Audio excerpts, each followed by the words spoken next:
Alam ko na masaya ka kahit simple at kasalang bayan lang ang magiging kasal nyo ni Daddy. Hindi naman po mahalaga kung simple o magarbo ang kasal. Ang mahalaga ang sinisimbolo nito kung bakit nagpapakasal ang dalawang tao. Dahil sa pag-ibig kaya nagpapakasal ang dalawang tao. Ganun na nga po, Lola Isay. Pag-ibig ang dahilan kung bakit namin gustong magpakasal ni Danny.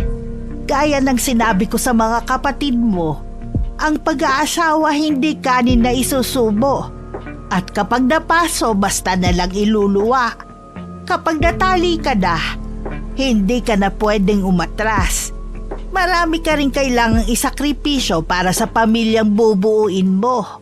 Alam ko naman po, handa naman ako basta kasama ko si Danny. Basta tandaan mo mga pangaral ko sa iyo, ha? Para kahit sa ibang bahay ka na, madadala mo ang gintong aral ko sa inyong magkakapatid. Opo, Lola Isay. Siya nga pala. Gusto ko rin makausap si Danny bago ang kasal. Meron lang ako gustong ipagbilin sa kanya. Pupunta naman po siya dito mamaya, kaya pwede niyo siyang kausapin. Kung nakakaangat ka man ngayon, piliin pa rin na maging mapagkumbaba at huwag manghamak.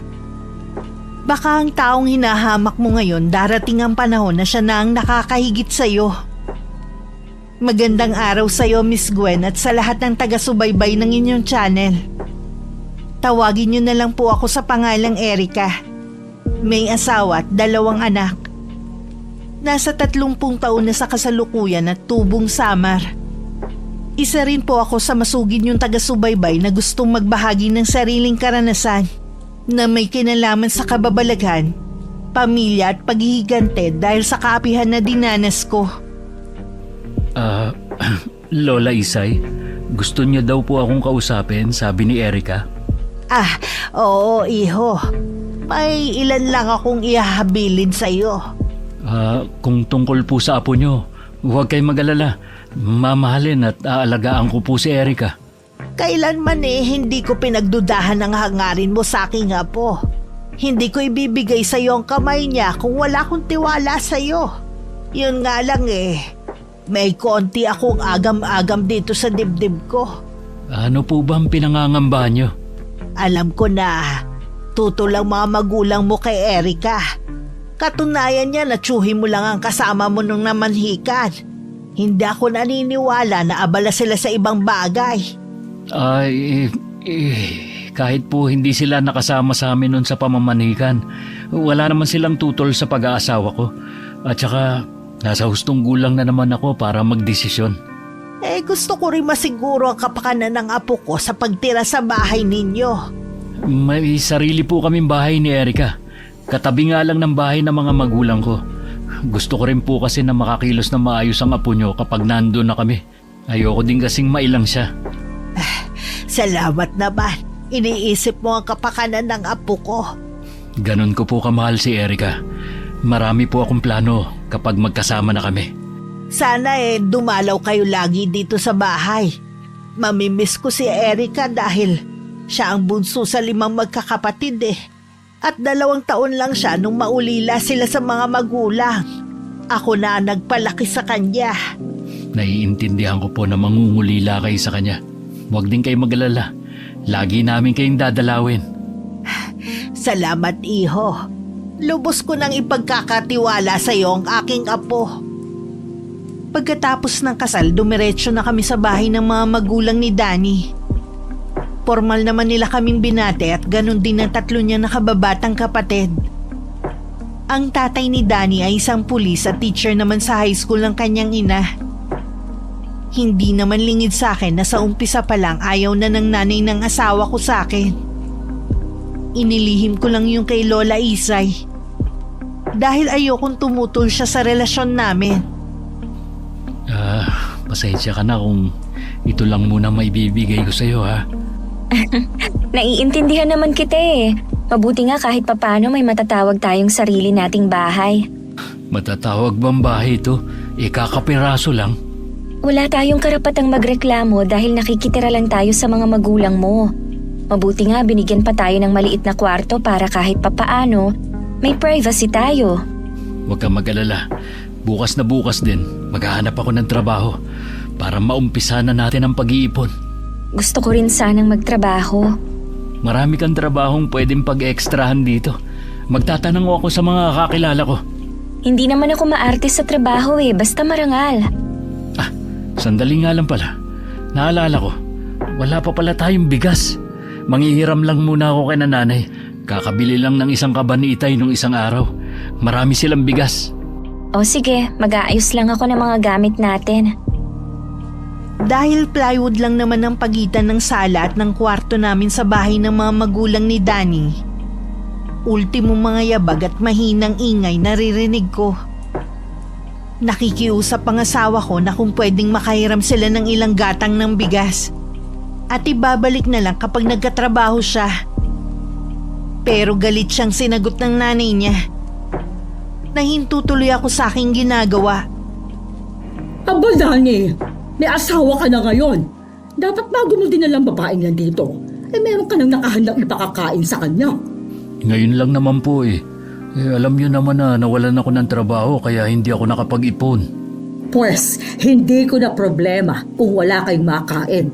Sana dinamihan nyo na ang kain sa kasal nyo para pag uwi nyo dito busog na kayong dalawa. Nay, bawal pong magutom si Erica. Alam niyo naman buntis siya Wala akong pakialam. Sana nagbaon siya ng bigas. Di ba magsasaka ang lola niya at ang mga kapatid niya? Nakikiusap naman po ako sa inyo, Nay. Nako, tigilan mo ako, Dali, ha? Pagod ako galing sa trabaho at marami pa akong gagawin. Huwag mong painitin ang ulo ko. Sige po, sa tindahan na lang muna kami uutang ng bigas. Baka naman magpaawa ka pa sa tindahan at pasamain mo pa kami sa kwento mo. Huwag kayo mag-alala, Nay. Wala akong sasabihin. Nako, ginusto mo yan. Pwes, bahala kang maghanap ng kakainin yun ng asawa mo. Noon ko lang napagtanto kung gaano kaseryoso ang pinasok ko. Hindi ko rin akalaing sa unang araw pa lang makakaranas na kaming pagdamutan ng nanay ni Danny.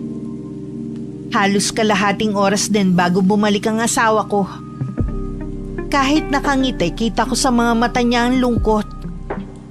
Pasensya ka na kung natagalan ako Napakwento pa kasi ako sa kababata ko Ayos lang, ako na ang magsasaing. Marunong naman ako Siya nga pala, huwag mo nalang pansinin si inay Pagod lang yun sa trabaho. Hindi kasi biro ang pagtuturo Huwag kang mag-alala, naiintindihan ko naman ang nanay mo. Isa rin sa dahilan ng mabilis naming pagpapakasal ay dahil buntis ako. Natatakot kasi kung mahusgahan ng mga tao. At malaman na rin ni Lola Isay at ng mga kapatid ko ang totoo kong kalagayan.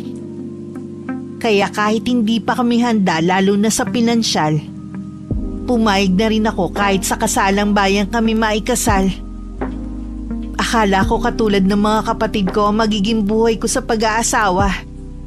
Masaya at magiging magaan. Pero kabaliktaran pala ang magiging takbo ng buhay ko. Sana magkaroon ka na ng permanenteng trabaho, no? Para makabili na tayo ng TV. Kahit yung maliit lang. Pasensya ka na kung bawal tayong pumasok sa bahay nila nanay. Hindi ka tuloy makapanood ng TV. May awa ang Diyos. Makakaraos din tayo. Hindi ako nawawala ng pag-asa na aasenso din tayo. Hindi naman sa lahat ng oras lagi tayong hikaos. Lagi ko ngang ipinagdarasal na sana magkaroon ka na ng permanenteng trabaho. Nagtatanong nga ako lagi sa mga kakilala ko kung meron silang trabaho na pwede kong pasukan. Meron naman sana kaso lalayo naman ng lugar. Ayaw naman kitang iwan sa kalagayan mo. Ayoko rin naman na magkalayo tayo. Magtiyaga na lang tayo sa kung anong meron. Siya nga pala. Mas mabuti siguro kung titigil ka na sa pagiging labandera mo. Malaki na kasi ang tiyan mo baka mapano ka pa. Kaya ko pa naman Sayang din naman nakakaipon ako sa paglalaba ko. Nag-aalala lang kasi ako sa'yo. Kapag hindi ko na kaya, ako na mismo ang titigil. O sige, basta mag-iingat ka Oo naman. Oh, tumatawag yata ang nanay mo. Mukhang galit na naman ang tono ng boses niya. Mabuti pa, labasin na natin. Saktong paglabas namin ni Danny, lumabas naman sa may kusina ang biyanan ko. Hindi na naman maipinta ang mukha nito at salubong ang mga kilay. Matalim ang titig niya sa akin kaya bigla akong kinabahan. Erika! Totoo ba, ha? Yung sinabi mo kay Yoli na manugang kita, ha? Opo, nabanggit ko nga po kay Ma'am Yoli. Nasabi niya po kasi na co-teacher niya kayo. Ano pang sinabi mo sa kanya, ha? Ano pa? Yun lang naman po. Kahit kailan hindi ka nag-iisip. Palibhasa kasi, wala kang tinapos. Sana nung malaman mong kasamahan ko siya sa trabaho, nanahimik ka na lang. Ano naman po ba masama kung malaman ng katrabaho nyo na manugang nyo si Erika? Totoo naman. Isa ka pa! Pareho lang kayo eh! Hindi mo malang inisip, Erika, ang sasabihin sa akin, ha? Alam ko na po kung bakit kayo nagagalit. Nahihiya kayo na labandera lang ang asawa ko. Natural! Alam ko namang ipagmalaki ko siya. Marangal naman ang trabaho ng asawa ko kumpara sa iba. Marangal na ba sa'yo ang ginagawa niya? Palibasa, pareho kayong gamunggo ang utak. Huwag nyo naman po kaming pagsalita ng ganyan. May damdamin din naman kami. O bakit? Totoo naman ah. Kaya ka nga hindi nakatapos kasi mahingay ang ulo mo. Hindi ka katulad ng mga kapatid mong matatalino. Ikaw pa naman ang panganay pero binigo mo kami ng itay mo. Tignan mo mga kapatid mo. Malayo ang mararating nila at ikaw habang buhay nilang extra sa trabaho. Napatungo na lang ako para hindi makita ng biyanan ko ang pagbagsak ng luha ko. Nang tingnan ko ang kamao ni Danny, mahigpit yun nakakuyong. Hanggang makaalis ang nanay niya, hindi na kami nagsalita pa. Para hindi na lang lumaki ang galit sa amin ng biyanan ko, hindi na lang ako naglabada kay Ma'am Yoli.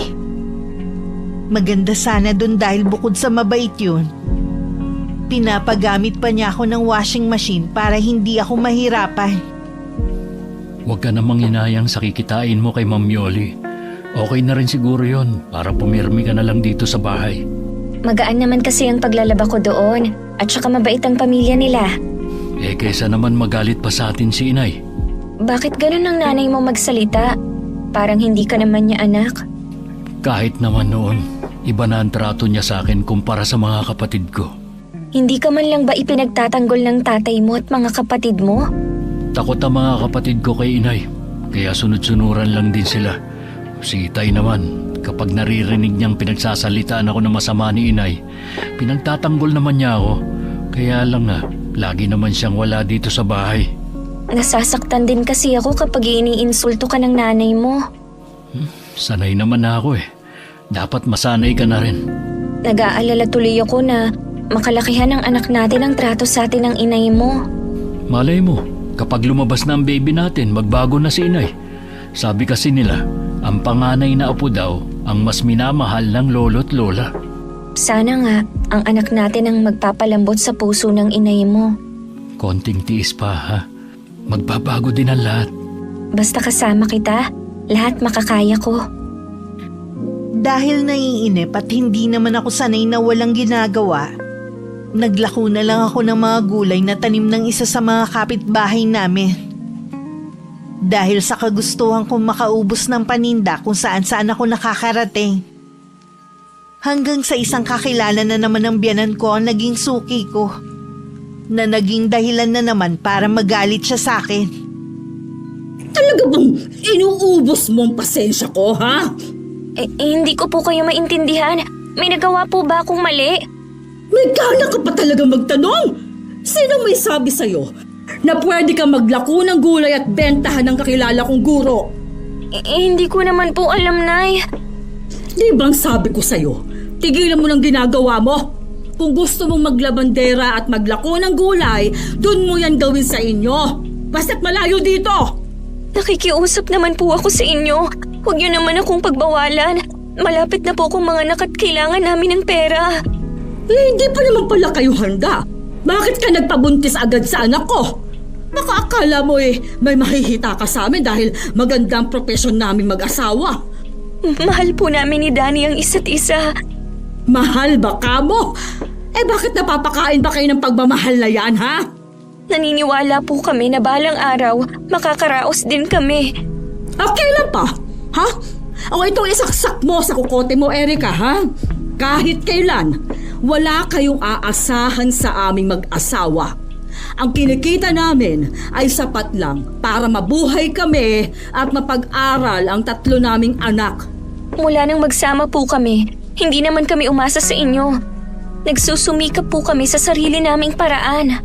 Aba dapat lang! Sinasabi ko lang ito para malinaw sa'yo. Nang makaalis ang biyanan ko, tsaka ako humagulgol ng iyak. Siguro kaya ganun na lang ang iyak ko dahil matagal na ako nagkikimkim ng sama ng loob. Dahil sa paraan ng trato nila sa aming mag-asawa. Naabutan pa ako ni Danny sa ganung ayos. Taranta pa siyang nagtanong kung ano ang masakit sa akin. Oh, manganganak ka na ba? Sabihin mo kung saan masakit. Kinausap na naman ako ng nanay mo. Ha? Ano na naman ang sinabi ni inay? Nalaman niya kasi na naglalako ako ng gulay at isa sa mga suki ko katrabaho na naman niya. Pagpasensya mo na lang si inay. Hindi ko na rin kasi siya maintindihan Nahihiya siya na malaman ng ibang tao na ako lang ang napangasawa mo. Mababa ang tingin niya sa akin. Wala na naman siya magagawa kundi tanggapin ka dahil kasal na tayo. Kung lagi niyang kukontrahin ang ginagawa natin, paano tayo makakausad? Ito lang naman ang trabaho na pwede sa atin Konting tiis na lang. Makakaalis din tayo rito. Sana nga. Hindi ko na kasi kaya ang pangiinsulto na ginagawa sa akin ng nanay mo. Huwag mo na lang dibdibin ang sinasabi niya. Ganon kasi ang ginagawa ko. Kaya hindi na ako gaano nasasaktan. Sisikapin ko na hindi na magpa-apekto. Ayoko naman kasing maapektuhan ang dinadala ko. Kakausapin ko pa rin si Itay. Baka sakaling mapagsabihan niya si Inay. Ayokong isipin mo na wala akong ginagawa. Kahit nga ikaw kung pagsalitaan niya ng masasakit parang hindi tunay na anak. Baka nga ampun ako. Minsan ba, naitanong mo na yan sa kanila? Walang duda na anak nila ako. Ganun lang talaga ako tratuhin ni Inay dahil mahina ang ulo ko. Isa akong kahihiyan sa kanya. Kahit na, wala pa rin siyang karapatan na insultuhin ka. Hayaan na lang natin. Baka lalo pa siyang magalit sa atin kung sasagutin pa natin siya ng pabalang. Hindi na ako nakakibo pa. Mas lalo ako naawa kay Danny dahil sa kabila ng ganun ang trato sa kanya ng ina. Malaki pa rin ang respeto niya rito.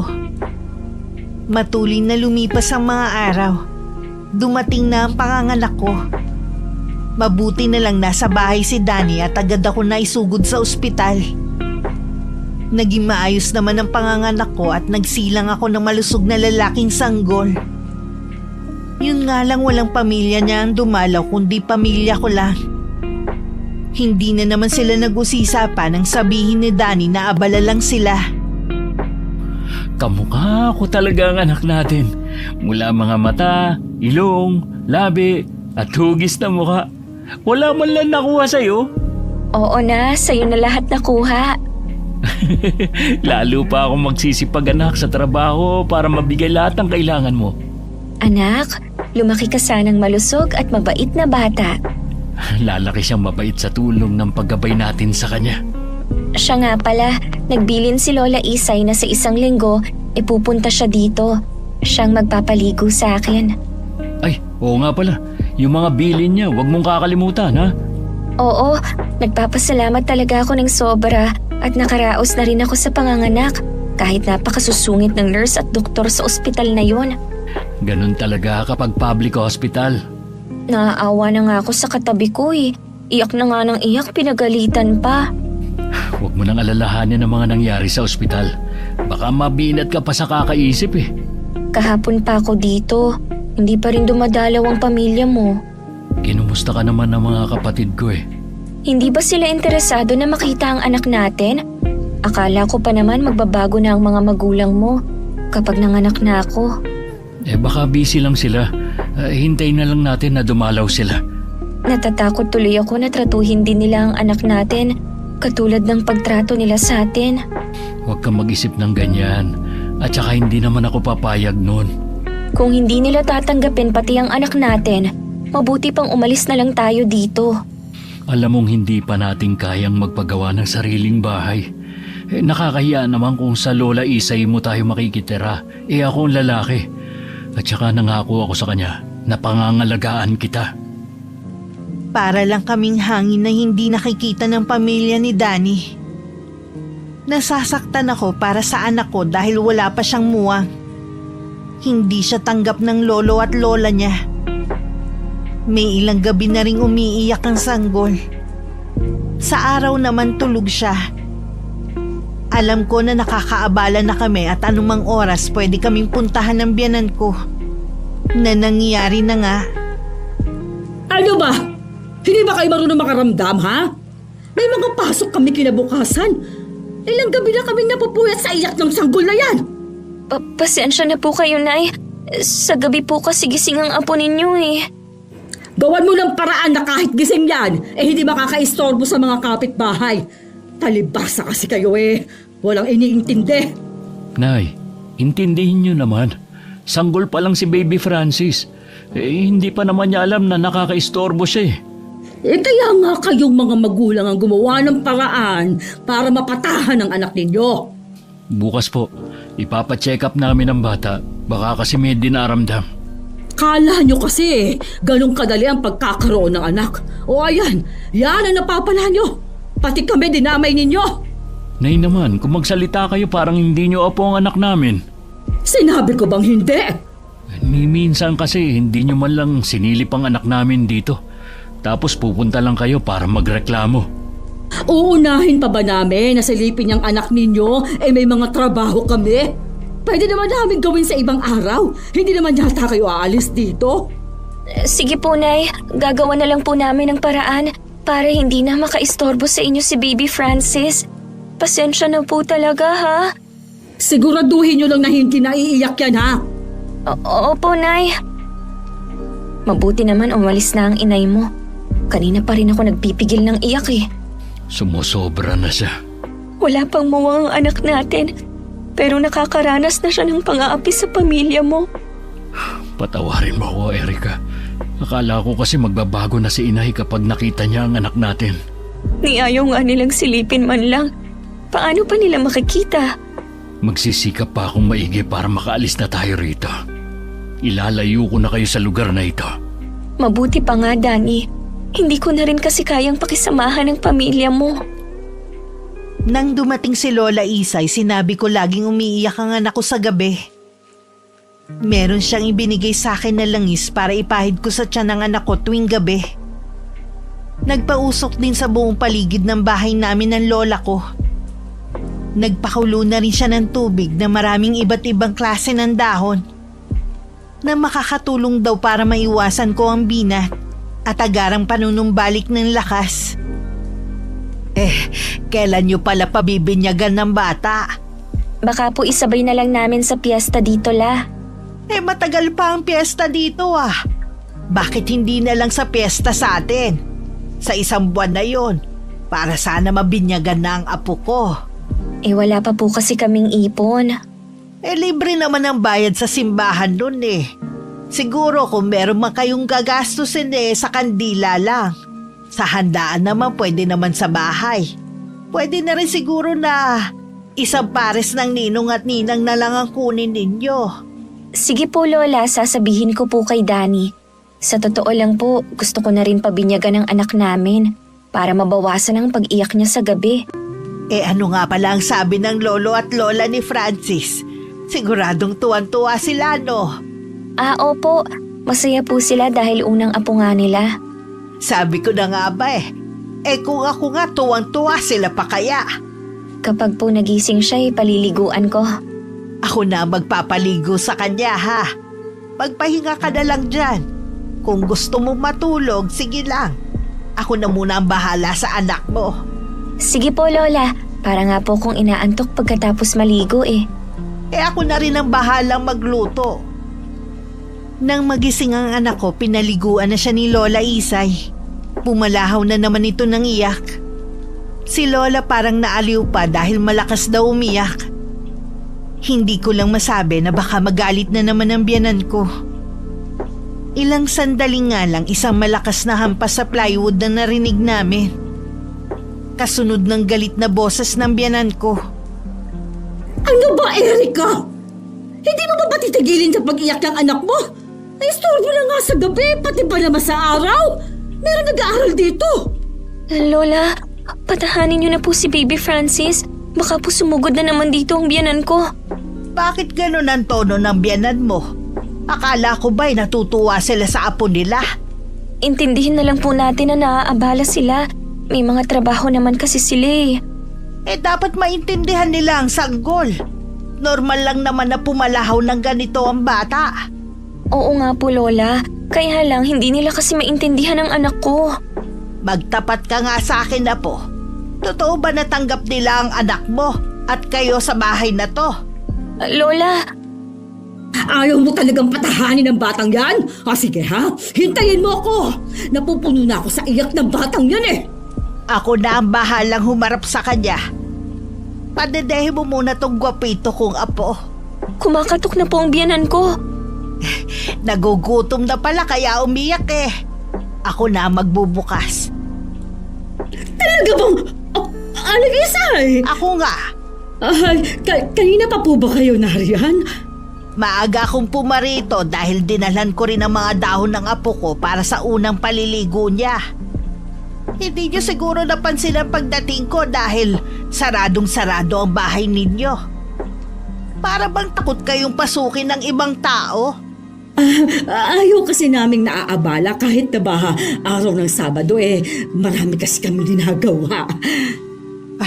Ganun ba? Kaya ba nagagalit ka sa iyak ng apo natin? Kuhan kasi nag-aaral ang mga anak ko. May exam kasi sila sa Lunes. Dapat malawak ang pag-unawa mo. Lalo na 4 ang naging anak mo. Normal lang sa isang sangkol na umiyak ng ganito. Kakaiba naman kasi ang batang yan. Mula gabi hanggang umaga, wala nang ginawa kundi ang pumalahaw ng iyak. Mas kakaiba kang lola. Ibis na unawain mo na lang, tutal apo mo ang sanggol na ito. Mas gusto mong ikaw ang intindihin. Aling Isay, baka lang nakakalimutan ninyo kung nasaan kayo. Hindi ko nakakalimutan. Pero ikaw mukhang nakakalimot na magpakatao. Hindi yata bagay sa propesyon mo ang inuugali mo. Pakisabi na lang sa apo ninyo, kung hindi kaya magpatahan ng anak, huwag nang dagdagan. Lahat na napag-usapan nila narinig ko. Dahil ilang hakbang lang naman ang higaan namin sa may pinto. Pagharap ni Lola Isay sa akin, bakas pa rin ang galit sa mukha niya. Alam ko namang hindi yun dahil sa pagsisinungaling ko kundi sa tunay naming kalagayan dito. Ay, noon pa kinukutuban na ako. Pero hinihintay ko lang na ikaw ang magsabi sa akin. Kahit ang mga kapatid mo, iba rin ang pakiramdam. Lalo na, hindi man lang nagpunta sa ospital ang mga biyanan mo. Patawad po, Lola Isay. Ayoko lang kayong mag-alala sa akin. Tsaka hindi naman ako pinababayaan ni Danny eh. Naiintindihan kita sa bagay na yan. Pero alam mong hindi magtatagal, malalaman ko rin. Ilang buwan ka na palang nagtitiis sa bahay na to eh. Hindi naman po nila ako sinasaktan. Marami akong naririnig na hindi maganda dyan kay Christy. Isa na ang pagiging matalas ng kanyang dila. Alam ko na marami pa siyang sinabi na masasakit sa iyo. Ang mabuti pa sumama na lang kayo pabalik sa atin. Lola, kung gagawin ko po yan, para ko na ring sinaktan ng pagkalalaki ni Danny. Maniwala po kayo sa akin. Ginagawa niyang lahat para sa ikabubuti namin ng anak niya. Lagi niya rin akong pinagtatanggol mula sa nanay niya. Plano na rin naming umalis dito. Nag-iipon na lang kami. Sige. Kung yan ang desisyon mo na manatili pa rito, tandaan mo lang na bukas ang bahay ko para sa inyo. Alam ko naman po yun. Pero sana, hayaan niyo na lang kaming tumayo sa sarili naming paa. Para matuto din kami sa buhay. Ang laki na talaga ng pinagbago mo. Binago ka ng pag-ibig mo kay Danny. Gayon pa man kapag hindi mo na kaya, Nandito lang kaming pamilya mo. Doon ko na rin pinatulog si Lola Isay. Kahit sa gabi lang na yun, maging panatag ako na hindi ako pupuntahan ng biyanan ko. Himala rin na hindi nagligalig ng gabing yun si Baby Francis. Kinabukasan, pinagluto lang kami ni Lola Isay bago siya umuwi sa kabilang barangay. Nagsasampay nun sa labas si Danny. Nang marinig kong kausap niya ang nanay niya. Mabuti naman, umalis na ang lola ng asawa mo. Sana wag na siyang bumalik dito. Hindi po pwedeng pagbawalan nyo na dumalaw si Lola Isay. Dito nakatira ang mga apo niya. O bakit hindi? Baka nakakalimutan mo. Bahay pa rin namin yung tinitirhan ninyo. Alam ko naman po yun.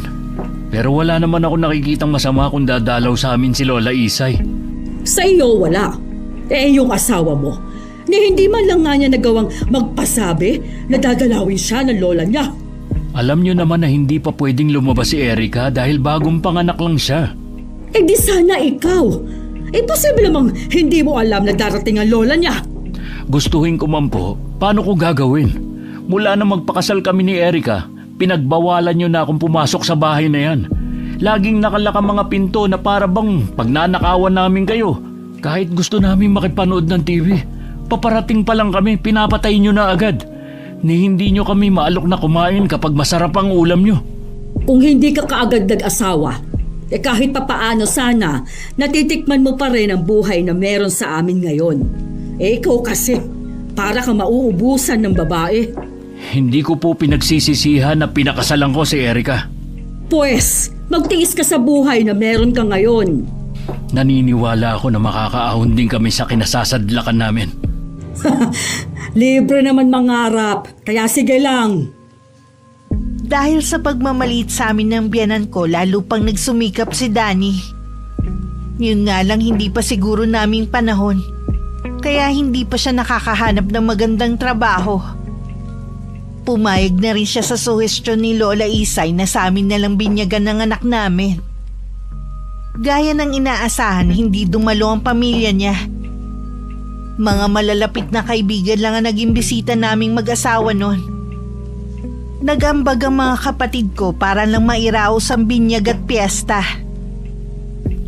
Sa wakas, nabinyagan na rin ang anak natin. Salamat kay Lola Isay at sa mga kapatid mo. Naiintindihan naman nila ang sitwasyon natin kaya nga sila na ang nagpresenta eh. Matigas talaga ang puso ng mga magulang ko. Hindi talaga sila nagpunta sa binyag kahit sinabihan ko na. Kahit si Itay. Naimpluwensyahan na rin ni Inay. Ang mga kapatid ko naman naiintindihan ko sila na hindi nila kayang suwayin ang mga magulang namin. Wala na tayong magagawa kung hindi nila matatanggap ang apo nila. Ang mahalaga, nire-respeto pa rin natin sila kahit na hindi maganda ang ginagawa nila sa atin. Nagpapasalamat nga ako sa iyo dahil mahaba ang pasensya mo sa kanila. Kahit maaga kaming naulila ng mga kapatid ko, hindi naman nagkulang ng pangaral sa amin si Lola Isay. Kita naman sa inyo kung gaano kayo kababait na magkakapatid. Kaya huwag ka nang malungkot kung wala man iisa sa pamilya mo ang dumalo. Buo naman ang pamilya ko na pamilya mo na rin. Pagkatapos ng binyag, mas lalo pang lumayo ang loob sa amin ng pamilya ni Danny. Ipinagkalat din ng nanay niya sa lugar namin na hindi na namin sila binigyan ng respeto. Dahil hindi man lang namin sila isinama sa binyag ng anak namin.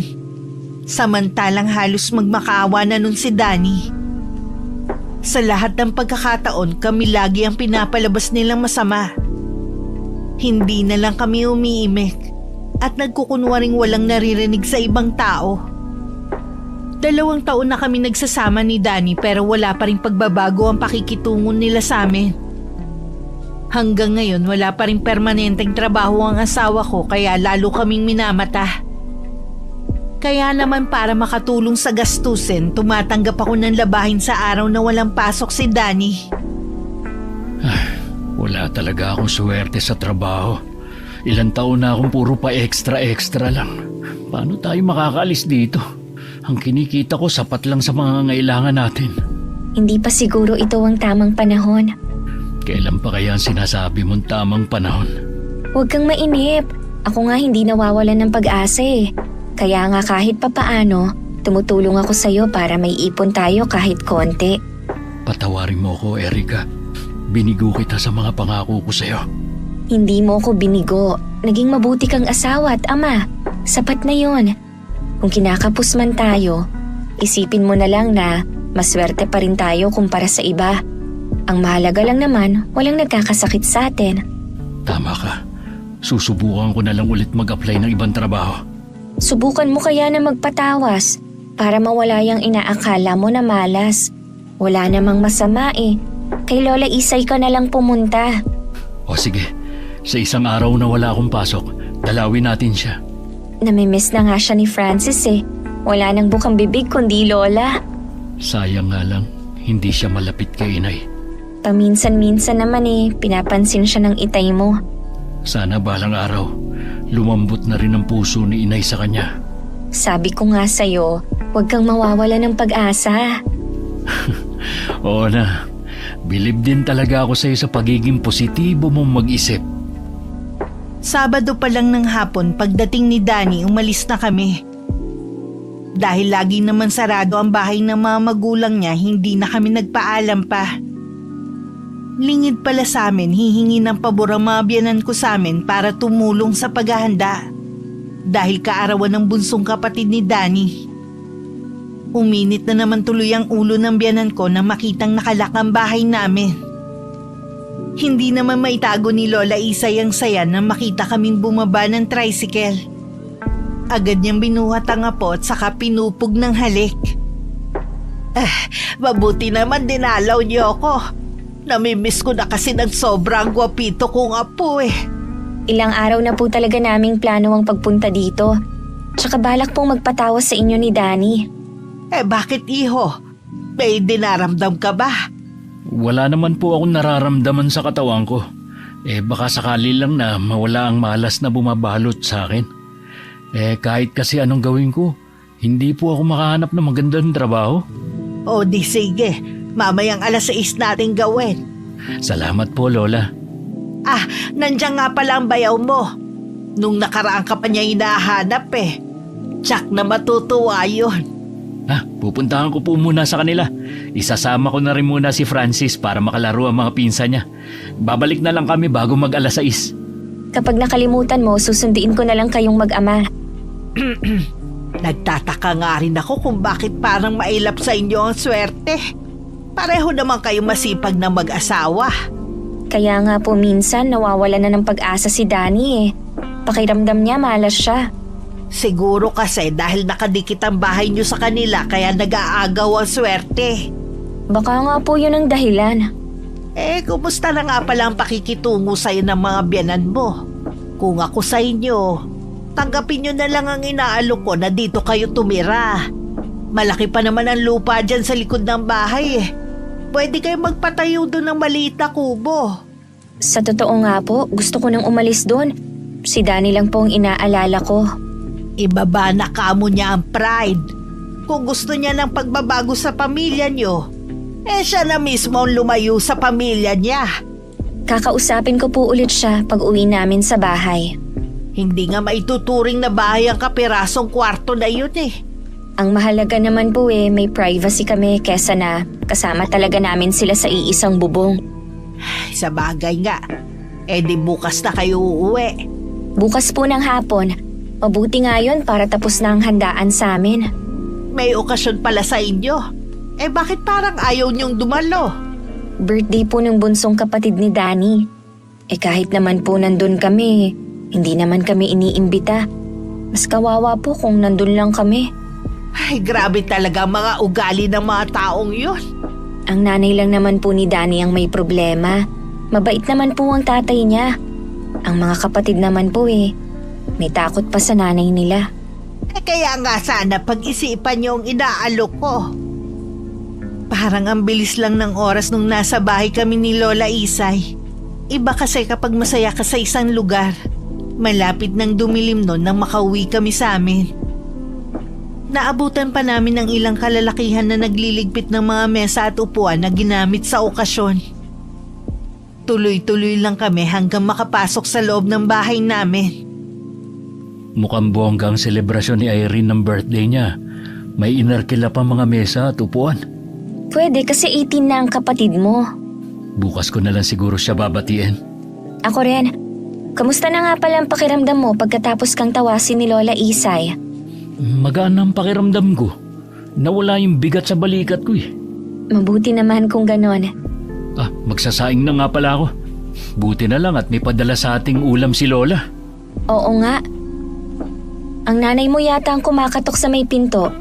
Ha? Baka magbibigay ng ulam. Teka lang, Nay. Bakit ba? Ang tagal mong buksan, ha?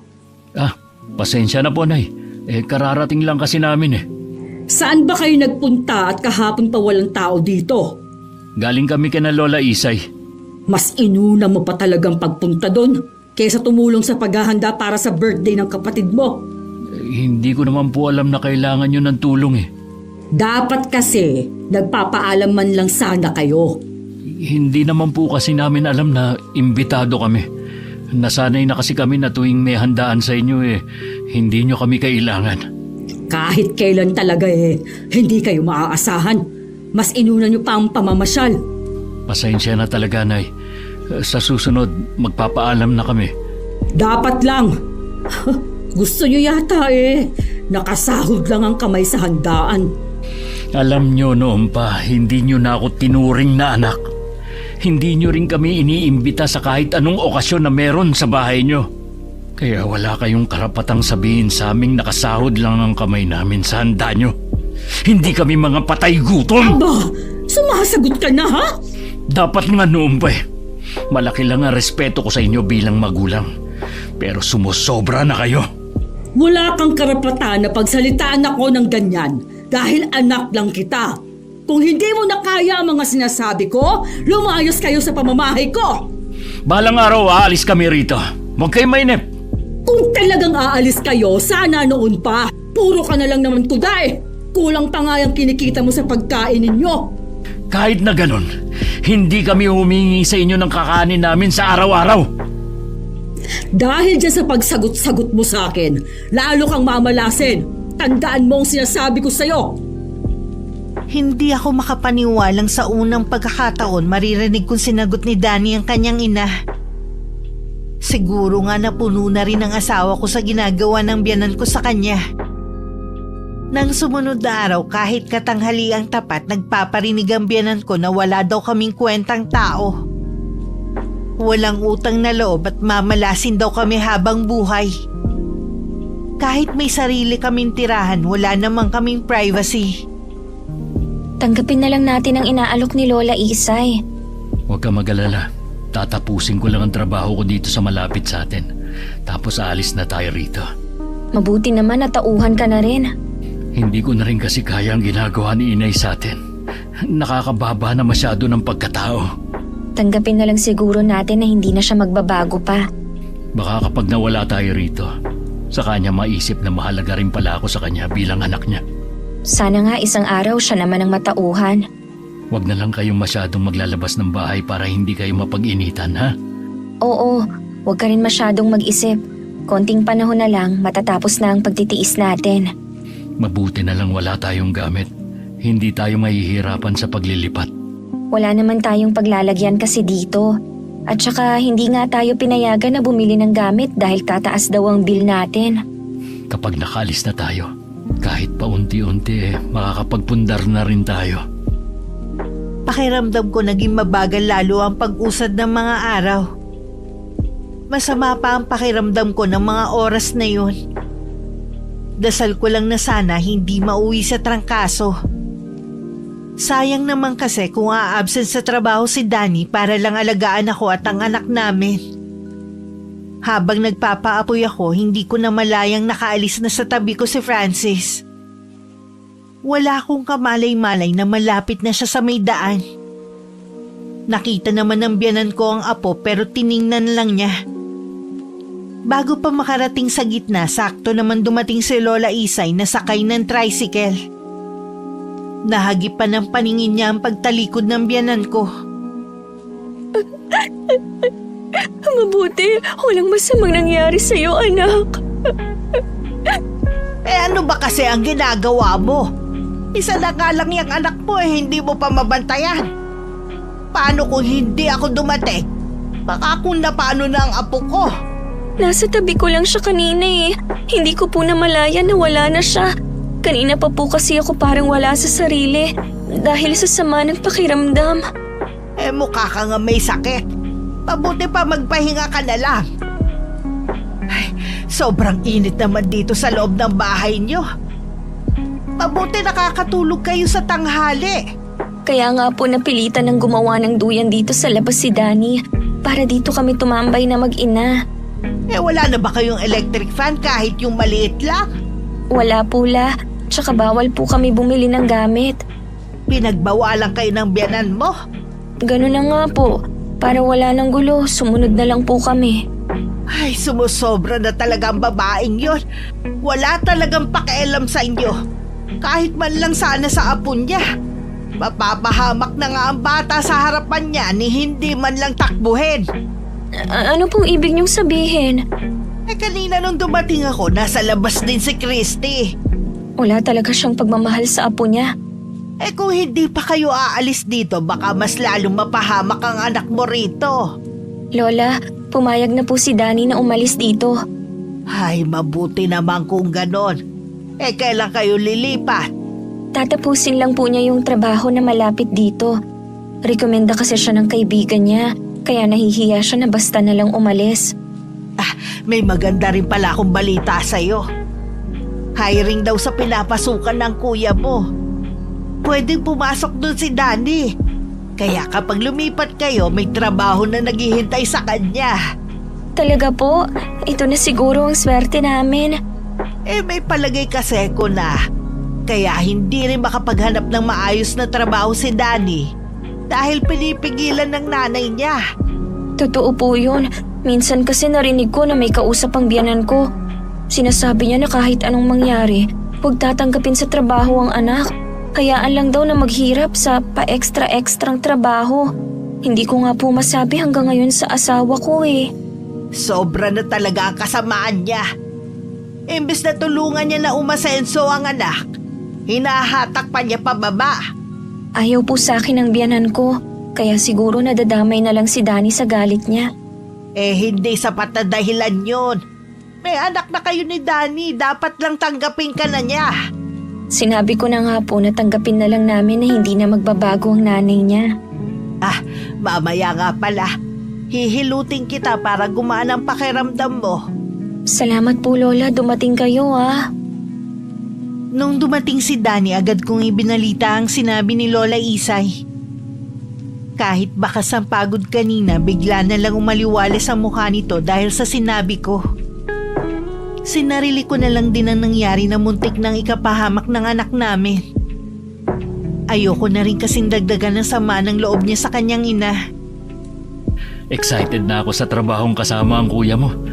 Susubukan ko rin magpaalam sa amo ko na kung pwede, hanggang ngayong linggo na lang ako sa kanya.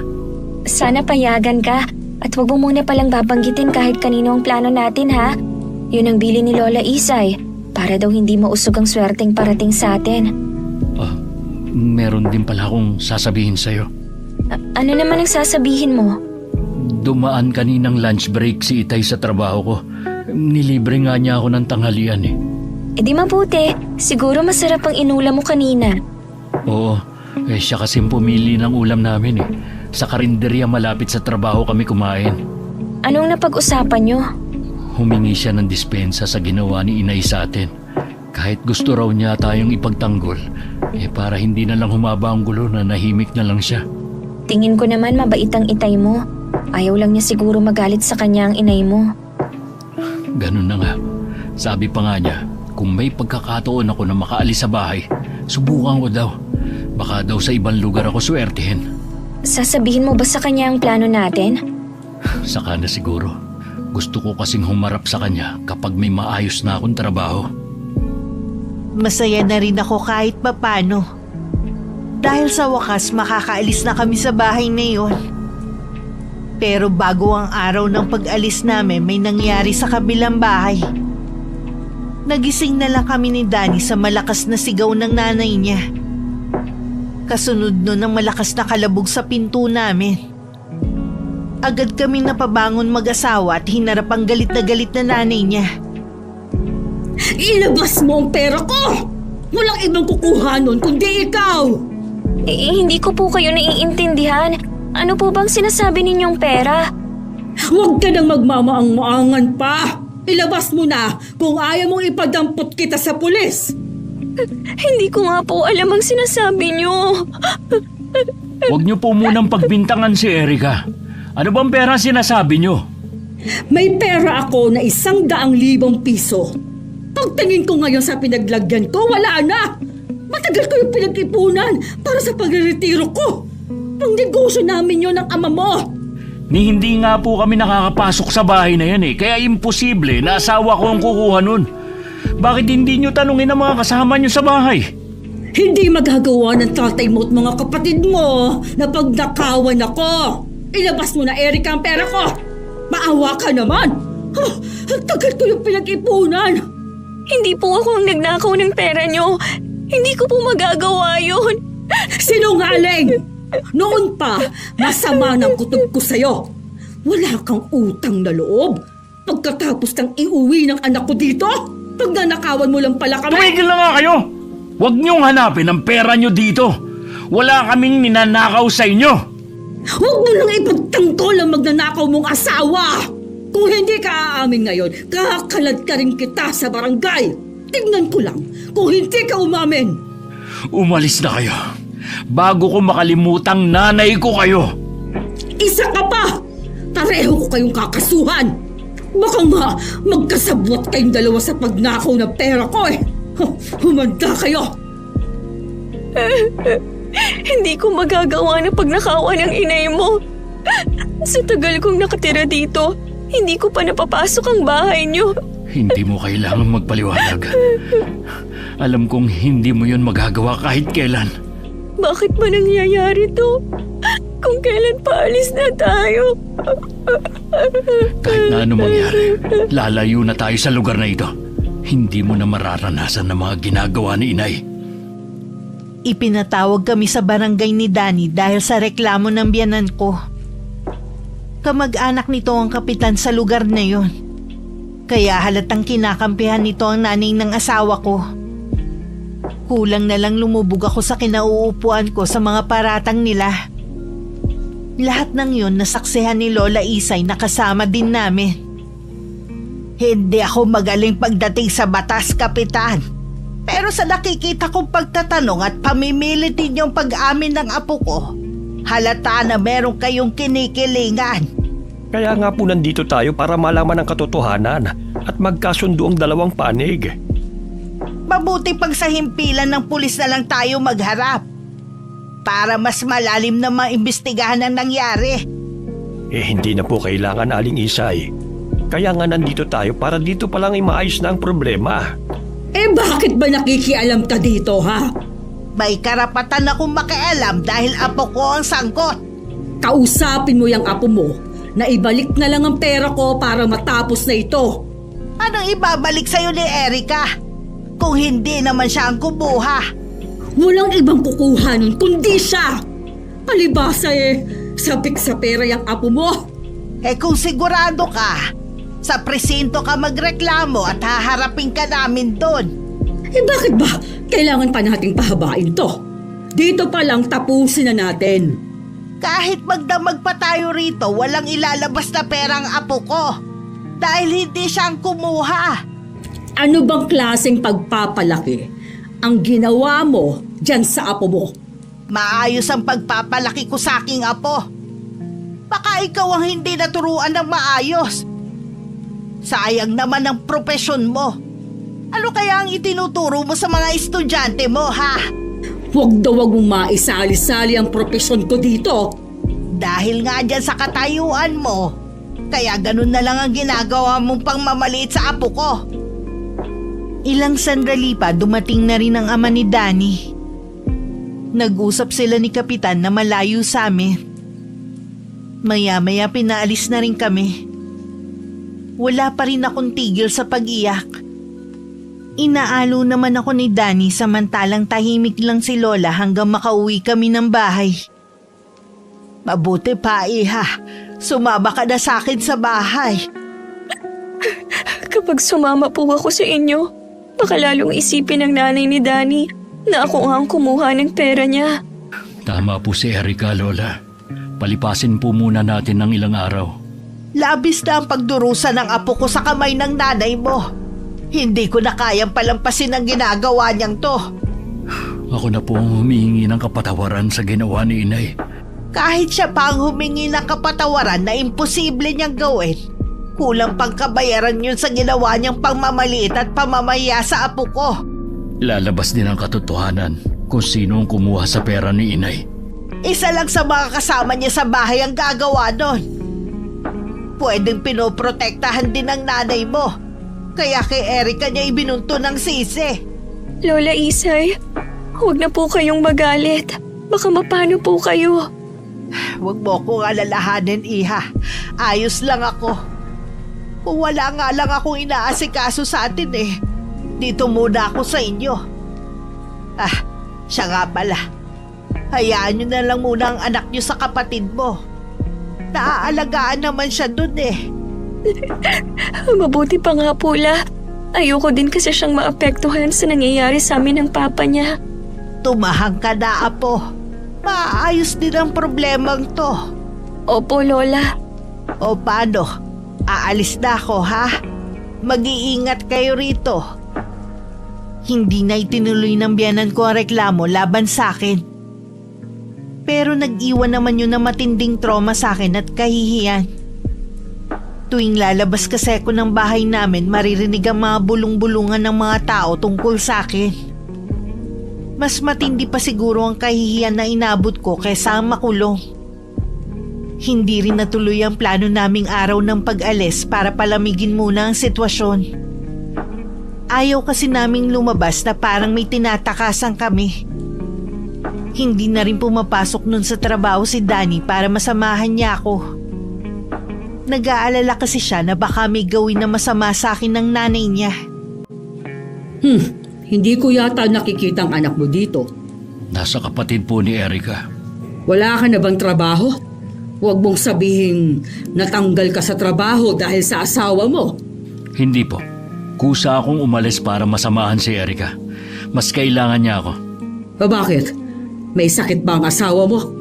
Wala naman. Matinding trauma lang ang inabot niya. Nag-iinarte lang yung asawa mo. Nasa loob ba siya ng tinutuluyan niyo? Opo. Erica! Nandiyan ka lang pala sa loob. Hindi ikaw ang magluto dito sa labas. Bakit ba tulala ka dyan? Ilang araw na po siyang tulala at hindi makausap. Lagi rin siyang umiiyak mula nang pagbintangan niyo siyang nagnakaw ng pera niyo. Naapektuhan talaga siya na sobra sa mga naririnig niya sa ibang tao. Ako nga, Erica ha? Huwag mo akong artehan. Lumabas ka dyan! Mag-usap tayo! Maawa naman po kayo sa kanya. Dahil sa inyo, kaya siya nagkakaganyan. Bakit hindi mo siya dali sa doktor para malaman ang sakit niya? Wala akong sapat na pera. Bala kong iuwi na lang siya sa bahay nila. Kina Lola Isay, mas maalaga siya doon. Kailangan ko rin kasi magtrabaho. Kailan mo ba siya balak iuwi sa lola niya? Ikaw ba dito titira o sasama na rin? Sasama na rin ako. Kung nasaan ang pamilya ko, dapat nandun din ako. Alam ba ng tatay mo ang balak mong pag-alis? Opo, sinabi ko na sa kanya ang plano ko. Alam rin niya ang kalagayan ni Erica. Kahit siya nagpayo na ilayo ko muna dito ang asawa ko. Sa tingin ko, baka umaarte lang yung asawa mo para hindi na ako magalit sa kanya. Ganyan na nga po ang kalagayan ng asawa ko. Iniisip niyo pa rin na umaarte siya? Alam niyo kung gaano kamahal ni Erica ang anak namin. 2 linggo nang hindi niya nakikita pero hindi man lang niya hinahanap. Ganyan bang umaarte? O sige, sana bumuti ng lagay na kapag inuwi mo siya sa kanila. Yan lang ba sasabihin niyo? Ano bang inaasahan mo na sasabihin ko, ha? Dahil po sa inyo kaya nagkaganyan siya. Huwag mo kong sisihin. Ako ang biktima dito dahil nawalan ako ng pera. Hindi niyo nga nagawang mapatunayan na asawa kong kumuha eh. Kahit ano pang gawin mong pagtatanggol dyan sa asawa mo, buo ang paniniwala ko na siya ang kumuha. Ay sana po, hindi nyo pagsisihan ang ginawa nyong to sa asawa ko.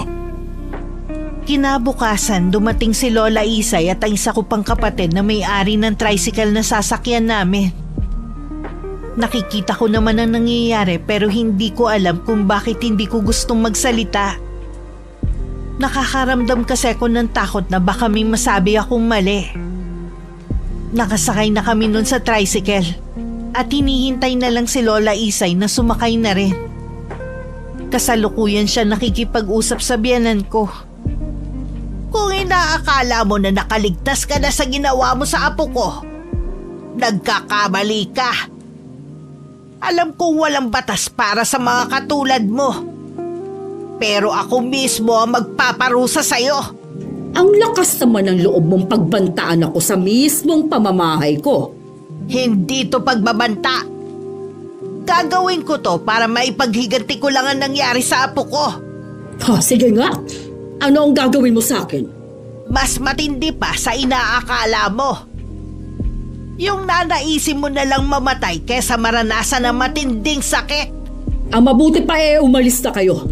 Kung ano-ano na kasing sinasabi mo Para ka na ring apo mo, nasisiraan na ng bait. Mag-iingat ka sa lahat ng binibitiwang mong salita. Baka bumalik sa'yo. Lola Isay, tara na pong umalis. Pasensya na, iho. Kung natagalan ako sa pakikipag-usap sa nanay mo. Siya nga pala. Baka titigan mo na siya ngayon. Baka kasi matagalan na ulit ang pagkikita ninyo. Ang tanda na kung ano-ano pang sinasabi. Halatang hindi nakapag-aral. Kayo po ang parang hindi profesional. Matanda na si Lola Isay, hindi nyo siya kailangang patulan. Ang mabuti pa, umalis na kayo. Ay sige po, mag-iingat kayo rito. Nang makauwi ako sa bahay ni Lola Isay, unti-unting nanumbalik ang sigla ko. Hindi ko man lubusan makalimutan ang nangyari sa akin. Natanggap ko na rin ang masamang karanasan na yun sa buhay ko. Mabait pa rin ang Panginoon dahil hindi niya kami pinabayaan. Sa ngayon maayos na ang trabaho ni Danny at may malaking sahod. Pinahiram din ako ng pampuhunan ng kapatid ko para makapagtinda ng merienda sa tapat ng bahay ni Lola. Na malaking tulong para lumago ang kabuhayan namin. Ang swerte naman talaga ng buntis. Swerte na may kasamang sipag at tiyaga. Tama ka dyan. Konti na lang malapit nang matapos ang bahay natin. Sa wakas, meron na tayong bahay na mas malaki sa dati nating tinitirhan. Naalala mo pa pala yun? Oo naman, kahit ilang taon na ang nakakaraan, mahirap kasing kalimutan ang sugat na ibinigay ng nanay mo. Sana magawa mo siyang patawarin balang araw. Pinatawad ko na siya. Yun nga lang, ang hirap kalimutan ang ginawa niya. Naiintindihan ko naman. May balita ka pa ba sa kanila? Wala na Mula nung umalis tayo doon, iniwasan ko na makibalita sa kanila. Kung gusto mo silang bisitahin, hindi naman ako tututol. Pamilya mo pa rin naman sila Sumasagi nga yan sa isip ko pero saka na lang. Marami kasi akong trabaho Magpahinga ka naman. Lagi ka na lang overtime. Saka na ako magpapahinga kapag tapos na ang bahay natin. Siguro kung hindi tayo umalis sa poder ng mga magulang mo, hindi natin mararanasan ang ganitong buhay. Kaya nga malaki ang utang na loob ko sa lola mo at sa kapatid mo. Dahil sa kanila, nabigyan ako ng oportunidad na umasenso. Narinig mo naman ang sinabi nila sa'yo dati, di ba? Wala kang utang na loob sa kanila. Magaling ka lang daw kasi sa trabaho mo. Hindi rin sila naghihintay ng anumang kapalit sa ginawa nilang tulong. Madalas na nasa bahay na lang si Lola. Hindi na namin siya hinahayaan na gumawa pa ng mabibigat na trabaho. Napansin ko kasi parang nangihina na siya. Hindi na rin siya ganun kalikse at tamilmil na rin kumain. Hindi ko tuloy maiwasang matakot na baka iwan na rin niya kami. Lola, maghapon na po kayong nagkukulong dito sa kwarto. Bakit ayaw niyo pong lumabas? Nakakaramdam kasi ko ng pagod, apo. May dinaramdam po ba kayo? Wala naman. Siguro ganito lang ang mga may edad na. Madali na mapagod kahit wala namang ginagawa. lilinisin ko lang po ang... Bakit po may mga garapon na wala namang laman sa maliit niyong altar? May ilalagay po ba kayo sa loob? May nakalagay na dyan dati pa. Ano pong nakalagay dati? Mga alaga kong insekto. Hindi ko po alam na nag-aalaga pala kayo ng mga insekto. Matagal na, Iha. Hindi ko lang sinasabi sa'yo dahil alam ko madidiriin ka lalo na sa mga uod. Hindi ko po alam na pwede palang alagaan ng mga uod. Nakakadiri naman talaga ang mga yon. Ano po bang klaseng uod ang inaalagaan nyo? Sila yung nakikita sa mga puno. Mas malalaki sila kumpara sa mga uod na iniisip mo. Ganun po ba? Huwag na nga po natin pag-usapan yan. Kinikilabutan po ako eh. Hindi ka pa rin talaga masanay-sanay. Ikaw pa naman ang naiibigan kong habilinan. Habilinan po ng ano? Wala, Iha. Tsaka ako na lang sasabihin sa'yo. Bakit ka nga pala nandito? Hindi ka ba nagtitinda ngayon? Si Lola talaga makakalimutin na. Araw po ng linggo ngayon, kaya wala akong tinda. Ay, oo nga pala. Madalang na kasi kung tumingin sa kalendaryo natin eh. Papalitan ko lang po sana tong sapin at punda. Bukas po kasi pupunta si Ate Juliet para maglaba. Maalinsangan ng gabing yun kaya pareho kaming hindi makatulog ni Danny. Nang hindi na makatiis, bumangon na ang asawa ko at saka binuksan ang bintana. Noon ko lang napansin na maliwanag pala ang buwan. Sandaling tumayo doon ang asawa ko at parang may tinatanaw. Si Lola Isay ba yun? Ha? May sinasabi ka ba? Para kasing nakita ko si Lola Isay na papunta sa gubat. Ano naman ang gagawin ni Lola sa labas ng ganitong oras? Baka naman namalikmata ka lang. Para talagang siya eh. Pati yung mahaba at puti niyang buhok na nasinagan ng liwanag ng buwan. Pati yung damit niya iisa. Tsaka galing sa likod nitong bahay natin eh. Baka naman ibang tao lang.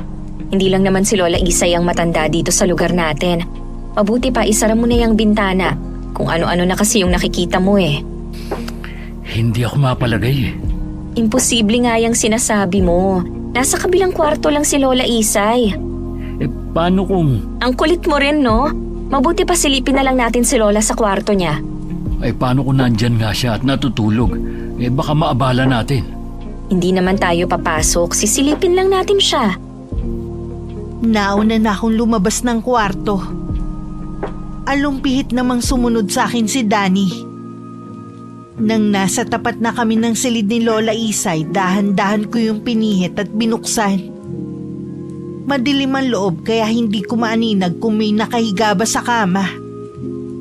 Bakit gising pa kayo? Lola! Ginulat niyo naman ako. Pasensya na po. Hindi kasi kami makatulog dahil maalinsangan. Nagising nga rin ako dahil sa init eh. Kaya pumunta muna ako ng kusina para uminom ng tubig. Kanina pa po ba kayo gising? Hindi naman. Siguro ilang minuto pa lang. Sige po, Lola. Papasok na po kami ulit sa kwarto namin, ha?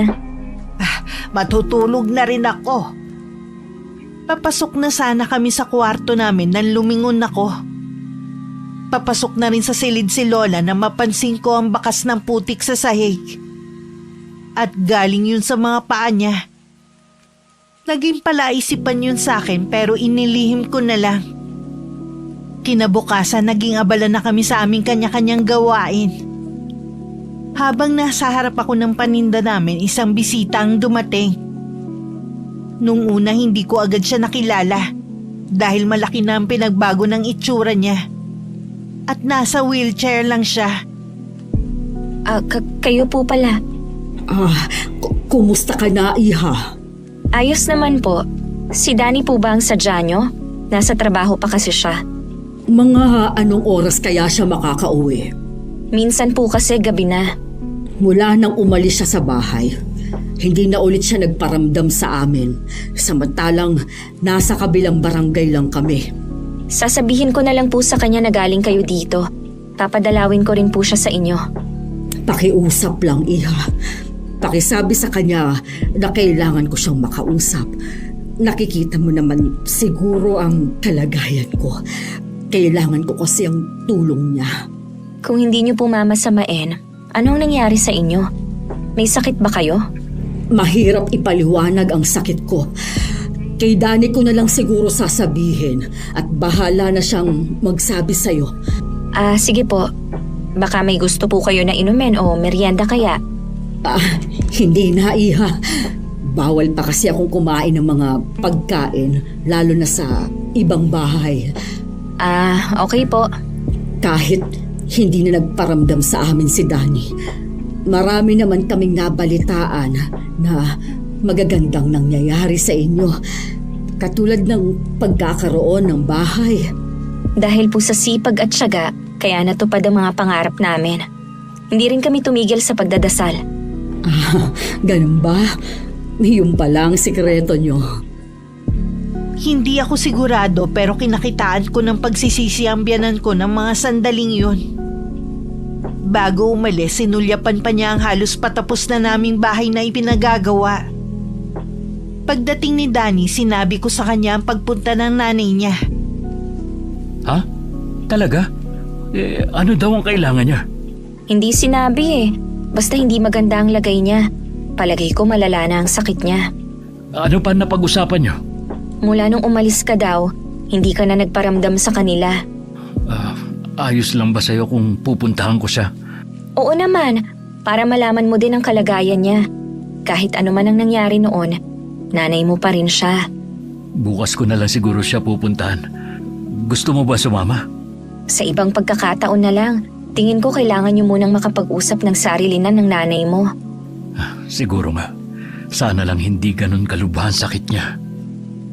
Habang nag-uusap pala kami ni Danny, hindi namin namalayang dumating pala si Lola at narinig na pinag-uusapan namin ng biyanan ko. Tama ba ang narinig ko na pumunta dito si Christy? Opo Lola, hinahanap niya si Danny. May lakas pa talaga ng loob siyang pumunta rito. Alam ko po na hanggang ngayon galit pa rin kayo sa kanya. Pero Lola, may sakit na po ngayon ang ina ni Danny.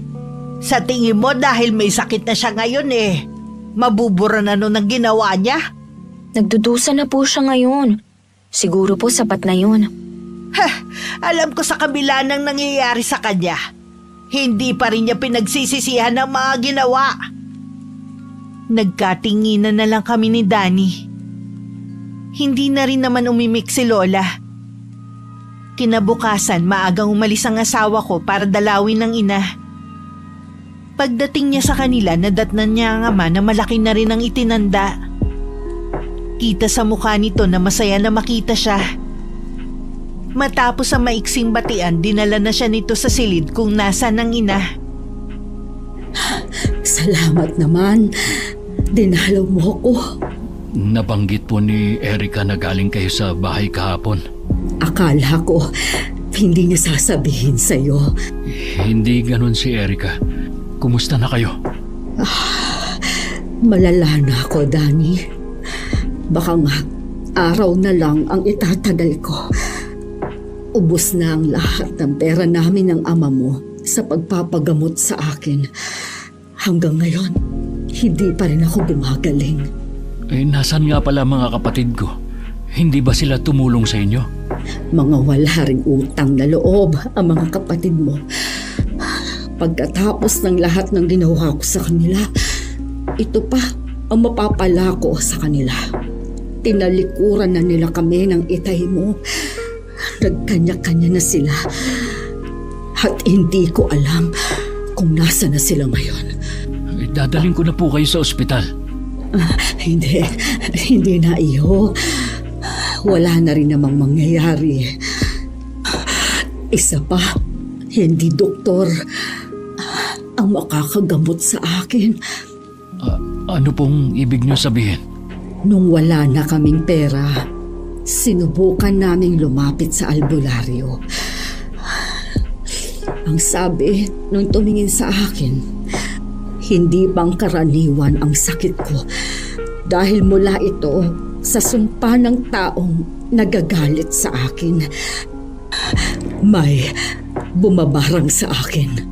Bakit hindi kayo nagpagamot sa albularyo? Sinubukan niya pero Masyadong malakas ang taong nasa likod ng nangyayaring ito sa akin. Ano pa po ba ang dapat gawin? Gagaling daw ako kung kusang magpapatawad ang tao na yon. Sino po kaya may kagagawa nito sa inyo?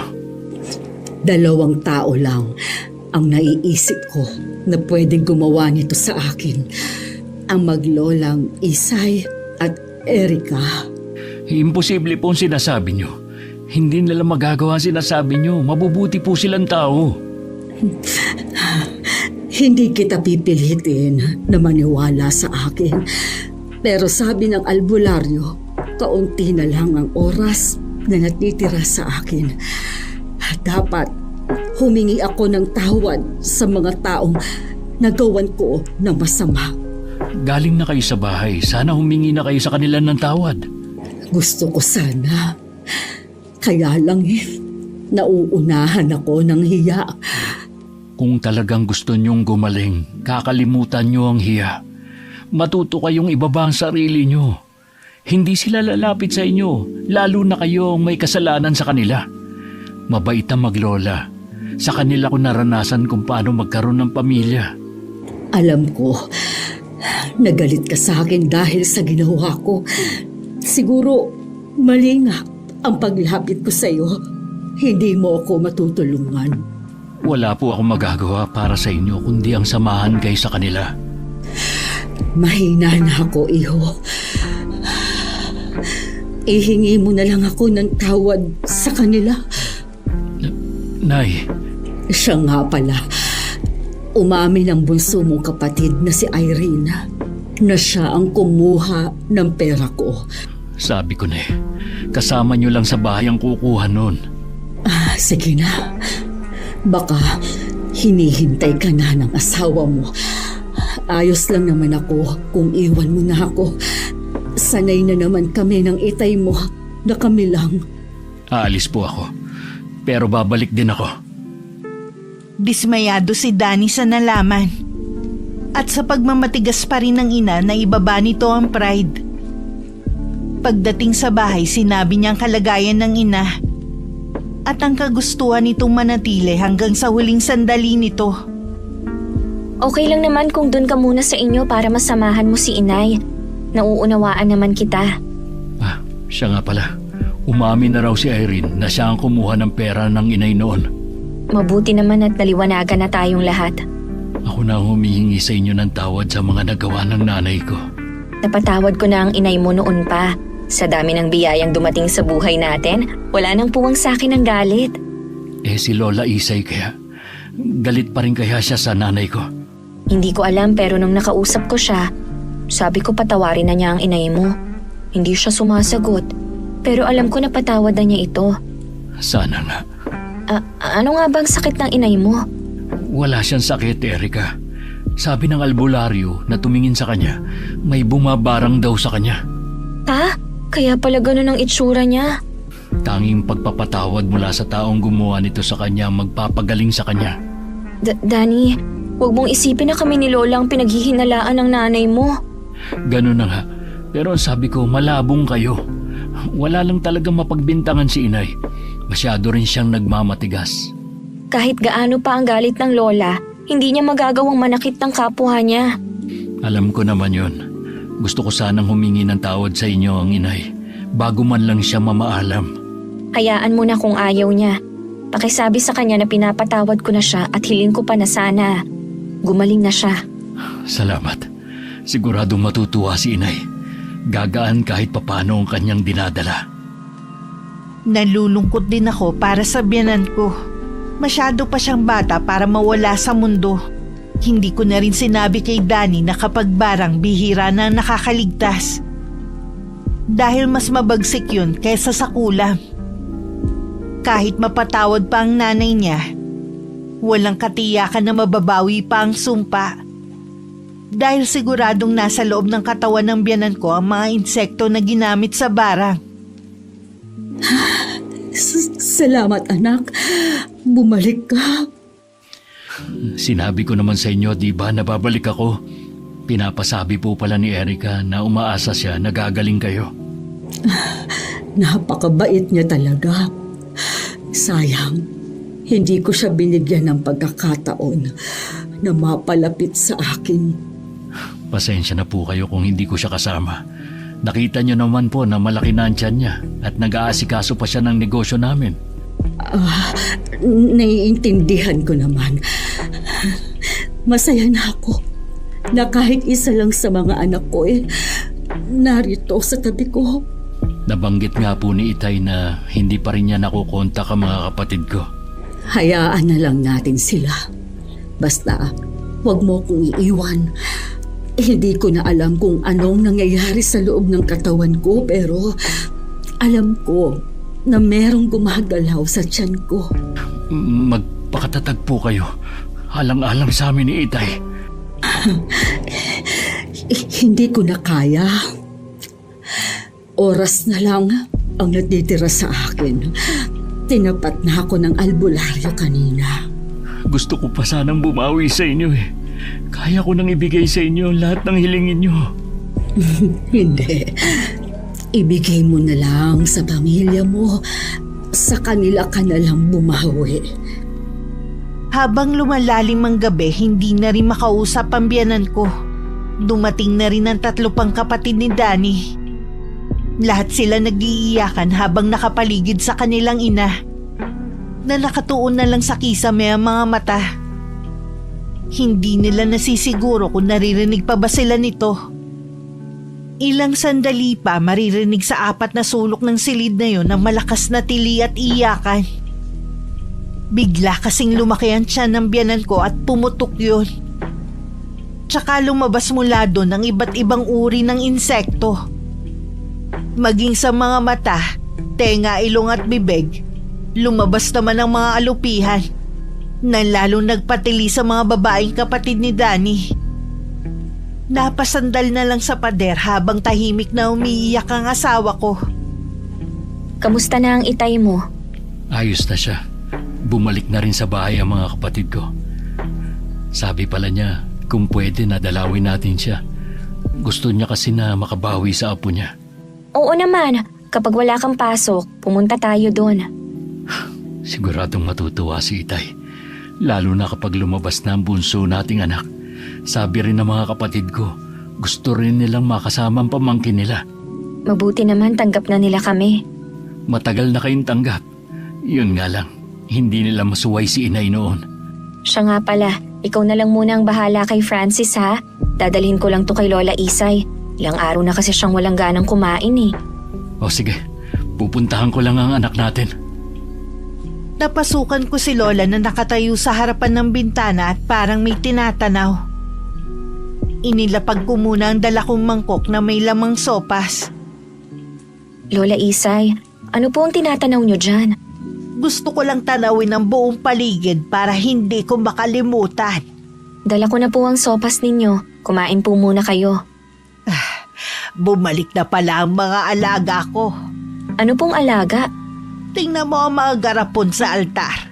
Paano po nagkaroon ng mga insekto sa loob ng mga garapon? Ang lalaki naman ng mga uod na yan. Dapat Lola, tinatapon nyo na yan eh. Hindi ko sila pwedeng itapon, Iha.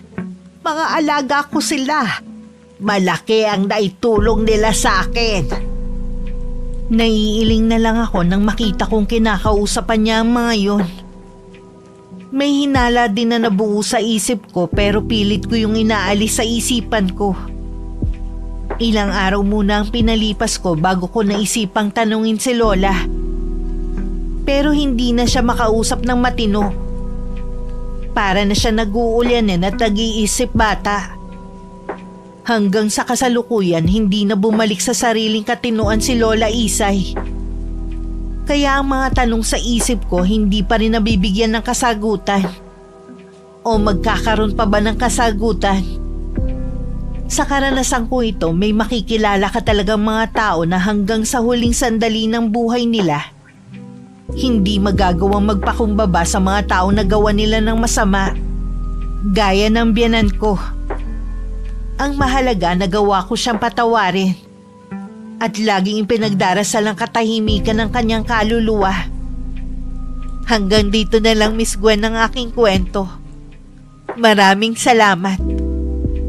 Wakas. Alam ko na masaya ka kahit simple at